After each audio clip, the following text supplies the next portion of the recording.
This is the Hyundai INSTER, a small, compact 5-door hatchback that can carry 4 people. So in this review, I'm going to detail who it's for, why it's so good, what the biggest issue with it is, and how many times I'm going to reference Star Wars, because I don't know about you, you can see it, right? Now here's a refreshing start to any video I've ever made. You know, manufacturers, they claim your WLTP range is going to be 400 kilometers or something like that. Well, this car is running close to near manufacturer claim. Get out, right? So Hyundai claims for the bigger battery, the 49 kilowatt hour version, of 15.1 kilowatt hours per 100 kilometers. That gives you supposedly 350 Ks.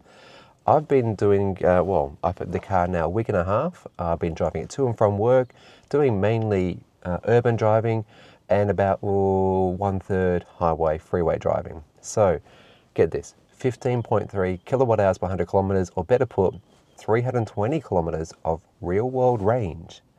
That's pretty amazing from a small battery, small car.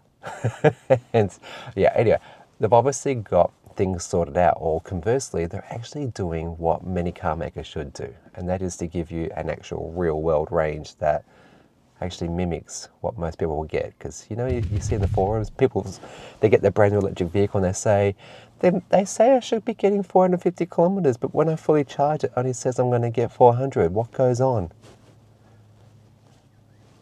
Shenanigans goes on. That's what goes on. Now there's 2 different versions of the INSTER you can buy. You either got the 42 or 49 kilowatt hour battery pack. And when you're looking at a price difference between $43,000, $47,000, or go for the cross version at $49,000, that's drive away, you need to definitely go for the bigger battery version, because you get a lot more specs, which, yeah, let's detail now. Basically, 17-inch wheels, sunroof, and that's really it. Go for the cross version, and there's the optional to get like a roof thing. The roof racks on this are optional, by the way. I think complete it, make it look better, so maybe do purchase that. It's about $500. I don't know, would you use it? If you don't use it, don't buy it. The looks of the INSTER, I think, are going to be a little bit polarized into some, be it blocky, boxy, and that matrix sort of style that we've seen in the past with the Ioniq 5 is replicated here. And they're actually indicators, so there you go. Headlights have similarities to the Mini Cooper series. And at the back here, a light set that just screams out Star Wars meets 2025. I like it. For what is a small compact car, the INSTER sure is surprising. I don't understand this. This is my seating position, yeah? And look, I've got room for days, I really do. I've got space under this chair, headroom, definitely adequate. Under thigh support's pretty good as well. I'm just amazed, but one little caveat, it can only carry 4 people, so there is no center pew, nor would you want it because it's tiny. But maybe I've exaggerated it a bit, because there's a little secret here that's going to affect the boot. This boot is only 280 litres in this current configuration. That's with the seats fully back, and as you can see, there's a decent amount of underfloor storage here. Definitely very good. This, my daughter likes to call the baguette holder, because when we went shopping yesterday, it fit a baguette there very nicely. Thank you very much. And yeah, look, you can see how much storage you're going to be getting here in this configuration. But if I slide these seats forwards, it's going to increase the space to about 350 so litres, I think it is, which is actually pretty impressive. But you're going to be compromised on the rear passengers, aren't you? Put them all the way down, and that increases to more than 1,059 litres. And then there's one more little party trick. Take the headrests out, and you've now got what could become a place to sleep in, maybe carry something quite long. It's kind of impressive. I think there's other cars that have done this in the past, but blow me down. It's versatile for sure. In terms of accommodations in the INSTER, there's a pretty good sized glove compartment here, AM, FM, Bluetooth, DAB radio, along with Apple CarPlay and Android Auto. I believe, but I haven't been able to get it to work. It's supposed to be wireless, but I've had to use this cable. I don't understand that, but it's great that they've got a little wireless charging pad down here, so it gets it out the way and it's charging whilst it's going. I don't get why I need to tether this to my phone. It's like 2025. Overseas models definitely have wireless versions, so there you go. HVAC controls, very easy to use and intuitive, but there are a few different issues here which, yeah, let's get into them now. The use of plastics in this car are everywhere, and they're really hard, cheap plastics, and they're very scratchy and not very nice to touch. After coming out of the MG last week into this and the same sort of price point, it's pretty hard to argue with its value proposition. The HVAC controls are all great, and I do like that you've got the buttons there to easily access them. But the heated and ventilated seats, awesome, but the steering heated controls all the way over here on the side. It's kind of like, why didn't they just include it here as well?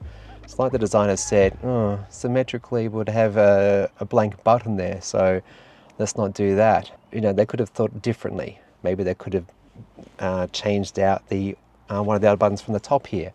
I don't know, but it's kind of disappointing that this is all very sensible and easy to control, yet the most basic of functions like that is not better implemented. Another thing too is that because this front driver's seat actually contains the drink holders, which by the way, there's a small one, really small, and an okay size one, only just okay. We found in our week and a half with it that more often than not, most bottles would not fit here at all. And given that this armrest moves up and down, you can get away with them. And for your rear passengers, the USB-C socket's also linked with this seat. So as this moves, so too does that port. So that's a little bit frustrating as well. Up front, there is no frunk. There's not enough space for it. So, okay, so be it. It's a small compact car, has to be what it is. And this ugly, ugly mess of a thing. Why don't they just cover that up with stuff? So I'm guessing there's some sensors here for like rain sensing and headlights because they're automatic. But you can see basically everything. I don't get that. It's ugly, very ugly. This interior, I like it. It's refreshing, and there's some nice ambient LED lights in here, and it's kind of futuristic, and you've got these little removable panels that you can actually option some accessories, and I guarantee you third market makers, they're going to be doing stuff to actually accessorize this car, so you can maybe have iPad holders or special drink cup holders in the door. And you've got the motif of these ionic light buttons, and it's a little bit, I don't know, looks a little Star Wars-ish. I tried that reference, didn't work very well, but stay with me. So, you know, it's a cheap car for Hyundai. The startup procedure of the Insta is typical to like any Hyundai or Kia. You got to press the on-off button, then you press your favorite shortcut button to navigate to the vehicle settings screen, and you turn off vehicle speed warning because this thing wants to beep at you constantly. It is very, very annoying. I like how it's got a little drive paddle over there. I've gotten used to that now with the other versions of the same sort of implementation. So that's essentially forward to drive, backwards to reverse. Press the button in on the end to park the car, like to put the park brake on. Or my shortcut, I just turn the car off and it puts the park brake on for me automatically. Nice and easy. This section of road is where I typically do testing for noise levels in the cabin. And you know what? I haven't bothered with this car because I can guarantee you it is the loudest car I've ever tested. They haven't done a heck of a lot, I think, with sound installation, and that's to keep the price down and probably the weight down, which is kind of really unfortunate because the pedestrian warning system, I can hear it way too much, and it kicks in at that 30k per hour speed, and it's the first thing my wife noticed when she got into this car. She's like, what's that noise? Is there a speaker in here? Is that one of those silly things that you find in other cars? I said, no, that's the speaker outside the car. You can hear it inside here. Awkward. Anyway, this driving section should absolutely kick off with us talking about why small cars are so damn awesome. Turning circle is 10.4 meters, and this roundabout is nothing. This is not a challenge for this car whatsoever. Ride and handling is okay. It's kind of a little bit SUV-like, but also maybe unnecessarily hard. Like these little speed humps here, not absorbing them very much. The dampeners are not well tuned for these sorts of situations. I mean, after all, it's not the sort of car you're going to be throwing around corners and doing a spirited driving with. No, it's not that sort of car, is it? So anyway, all right, here we go. This is classic. Let me just park next to this Ram. And I was hoping to find something like this, and here we are. So first of all, I love how small this car is. So parking, I almost get first time every time. The 360-degree camera suite is awesome. It's got a God view as well as top-down sort of view, so we can see out the back here. I can change the camera to look further down like a curb, say. You've got the side repeater cameras as well, and there's also a front camera. So I find that this is great. It is really awesome. And now let's talk briefly about the elephant in the room in Australia. Can you see the size difference here? It is insanely huge. I get people have these for a very good reason, but are they necessary? Really? Maybe? As I was saying, the benefits of a small car I think are only as good as its visibility, and in the INSTER it's excellent. Out the front here, plenty, great, big, good visibility. The A-pillar is okay, it's a little bit biggish, but that's what you get in modern day cars for crash protection. Glass out the side here, nice big generous rear view mirror, or side mirror, sorry, and the rear view mirror is good too. Yeah, definitely, I've got great visibility through that rear portal.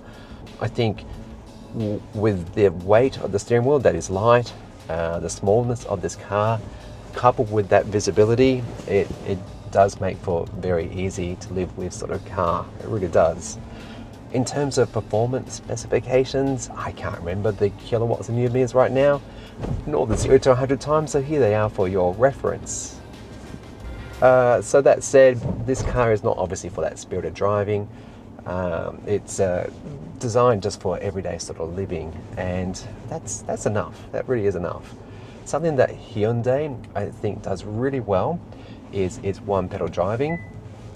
Unfortunately, I haven't found a way to make this stick in this car, and that's to say that whenever you start it up, you've got to press this pedal back one time to re-enable one pedal driving.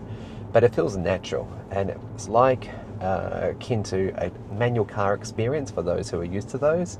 And when you take your foot off, it starts slowing the car down straight away. It's like it's got a really good compression factor there, and it'll bring the car to a complete stop without you ever touching the brake pedal. And it's a great way to drive, and of all the cars out there right now, Hyundai, Tesla, they're the ones who are doing it best. And it really is showing through and through that the availability, the range of different electric cars that Hyundai is offering, and the INSTER is in this small compact segment, they're achieving, I think, a lot. Another thing the INSTER is very good at is automatic cruise control and lane keep assist. You can have them either, although realistically, unless you press and hold the steering wheel icon, you're going to feel a little bit of steering input from the car, but I can engage it at any speed I want to, and when I've done so, it says, okay, right now it's 30 km per hour, and to get me going, just tap the accelerator to move. So when these lights finally do get going, we can move. There we go, awesome. And it'll accelerate up at a moderate pace, a little bit slowish, a little bit on my dad's side of driving. Gee, I've been talking about him a lot in my videos lately, haven't I? And to set the speed, you're just going to use the little toggle over here to get up, and you can move it in 10 km per hour increments, or resume, decrease. You get the idea. You hear all those bings, by the way? Yeah, that's typical Hyundai stuff for you. Very easy to live with, and natural, intuitive, and getting into this car and moving from any other the Hyundai or Kia family, you'll feel very much at home. You really will. Bro, I'm doing 65 k's per hour and he was definitely not doing 70. Anyway, so yeah, spirited driving, turning into and out of corners, it's okay. The body control is, I think I wish this car was definitely tuned for Australian conditions, but what I'm trying to say here actually is that when you do go into freeway situations, highways, and you want to get going when you want to get going, this car will deliver what you know of it. It's enough. It's enough. And I guess that's the thing with any car you drive. You know full well whether or not you're going to be capable of overtaking in that maybe more challenging situation. So am I being a bit unfair on its ride and handling? I don't think so. Again, this is a compact SUV, 5-door hatchback. It's not exactly a tall off the ground sort of thing, is it? So it's not an SUV, Chris. But that said, it's sufficient. It meets, I think, most everyone's needs. And why we all need those big vehicles, I do not know. So if you've got that large Ram, whatever, and you need to tow something the weekend, great. You know, you need to move 5 people, great, do that. But maybe for your second car, when you think about, I drive to work most of the time by myself, and there's no one else in the car. I like to be able to zip in and around traffic very easily. This is the sort of car that you want to buy. This it really is. All right. Let's finish off this review with charging. Before we talk about charging, I just want to give you another comparison as to how small the INSTER is compared to, say, my Tesla Model Y. Small, right? Alright, so with charging the INSTER, it's got an onboard 11 kilowatt charger. So supposedly up to about 4.5 hours to fully charge it. So that's pretty good. But remembering it is a small battery, and that 49 kilowatt hours won't take a lot to charge, will it? Now, if you're thinking about cost and you're coming to electric cars, this is going to cost you about $17.50 to charge on a 35 cents per kilowatt hour rate. If you're out in the community, you can, well, maybe double that. So talking about $30, $35 for a more expensive charge out at a rapid fast charger. Speaking of which, when you are there, that's going to be maxed out at 120 kilowatts. So 10 to 80% in 30 minutes. Now, the thing that I need to make mention is that I do dislike having a charging port down here at the front. It kind of reminds me of Princess Leia doing the thing with R2-D2, you know? And it's just kind of visible, it's kind of not visible, it's a bit annoying. I would much rather see it down the C-pillar end.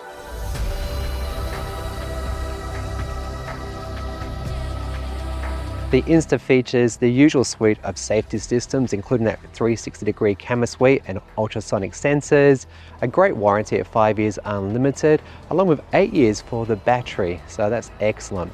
Not to forget, you've also got the dealer-supported network, so servicing this if you need to is going to be very easy for most Australians. Yes, it is.